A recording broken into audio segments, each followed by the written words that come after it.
sure to check out Agelessgeeks.com for your figures and collectibles. So what is going on, my fellow collectors? How is everybody doing today? Daredevil19 here, and today we're going to be taking a look at the McFarlane Toys Mortal Kombat 11 Noob Saibot. So let's get into it right away and take a very quick look at the box here. Alright, so pretty basic box here. We already did take a look at the front. There's the bottom with the barcode, blah, blah, blah stuff. There is the tippity top, the one side. I think that's an image of the figure. It looks really good. Then there's the other side. And then the back does have a pretty cool promo image of Noob Saibot. But anyway, that is the packaging. Let's get this figure over to take a closer look at this really dope character design for Noob Saibot. Really do dig that. I need to get that game. I finally got an Xbox and I want to play Mortal Kombat 10 and 11. Alrighty, taking a closer detailed look at Noob Saibot here, and just like with Cabal, man, beautiful sculpting and painting on this figure. My God.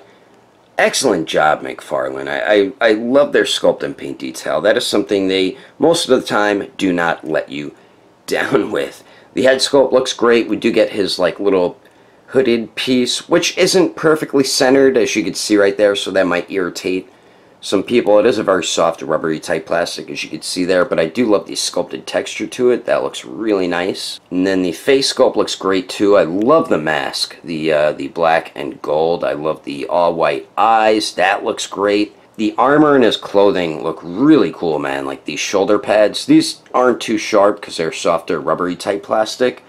But I love like that goldish paint they added on it. That looks really nice. The gold over the silver. Same with on the front of the torso too. That looks really cool. And once again, the sculpted texture to this piece looks great. And even on the back, sculpted wrinkles look really nice. Love the gauntlets. Those are really cool looking, and the straps look dope and everything. Hands look pretty cool. I like how he has like the armor on the middle and pointer finger. That looks cool. And then we do get the lower portion of his shirt, I guess. And I love the tattered look to it. Also, once again, the sculpted texture. Looks really nice, man. I like how there's a rip here and it's kind of like, I guess, sewn back together, or looks like it's about to fully rip there. Then on the front, a loincloth. That's what this is. My apologies. Then the front here, I really like the way this piece looks too, man. Very cool looking with the brown, the black, and then the gold. And then his pants. Sculpted wrinkles. I like how half is brown, half is black. Sculpted texture once again looks great. And then we get the armor on the knees, which look really nice. But I love the way the pants look tucked in under the knee armor. That looks really nice. And then for the boots here, very nice sculpted texture once again. And then the feet themselves turned out pretty good too. On the bottom of them, not too much going on besides a couple peg holes. So overall, I think McFarlane is doing an excellent job with the detail on these MK11 figures, and man oh man, I can't wait to see who he makes next. Hopefully Kung Lao. Kung Lao has always been one of my favorite characters, and I don't know if Kenshi was in MK11. I don't think he was, but definitely hyped to see who we will get next in this line. But the detail for Noob Saibot definitely turned out incredibly well. But anyway, let's continue on. Moving on to the accessories, Noob Saibot really is not included with much, which is pretty disappointing, man. But what we do get his weapon. I think it's called a sickle. And then we do get the basic stand that we get with all of McFarlane's figures. And really, man, I would definitely not mind if they got rid of this, just threw it away, and gave us alternate hands. I really wish he would include alternate hands more often with his figures. It's just, I mean, we get the gripping hands for him, but imagine if he came with a pair of fists or maybe some open hands, you know what I mean? How awesome would that be? It would just give you more posing and display options, giving you alternate hands. This really limits your posing and display options, you know what I mean? So it is pretty disappointing when all we get is just one weapon, no alternate hands or nothing like that. But we do get the basic stand, and then we do get his weapon here, which looks great. They did a very nice job with it, mainly black with like a little bit of silver here and there. Handle looks pretty good too, and he does grip onto it fine. You can also just put it under his shoulder pad piece, so it looks like he has it holstered. That's pretty cool, because that is how it looks in the game when he's not using it. So definitely like how you have that option there, which I don't know if they did that intentionally or not intentionally, but that is everything included with Noob Saibot. Let's keep moving on with the rest of the review, shall we? Now for the height of Noob Saibot, to the very top of his head, he stands a tad bit over 7 inches tall. And then here he is compared to the Storm Collectibles 2020 Convention exclusive Scorpion, the Storm Collectibles MK3 Sub-Zero, the McFarlane Toys Bloody version Baraka, and the McFarlane Toys Raiden. And then here he is compared to the McFarlane Toys Cabal, the McFarlane Toys Katana, the Storm Collectibles Raiden, and the Storm Collectibles Goro. And I think he scales well with all these figures here. And then here he is compared to the Storm Collectibles Sector, the Marvel Legends Retro Series Deadpool, the Mafex Justice League Batman, and the Figma Black Swordsman Guts. And then here he is compared to the SH Figuarts Awakened Warrior Super Saiyan Goku and the Mezco 112 Deadpool. Anyway, there's some quick comparisons. Let's keep moving on with the rest of the review.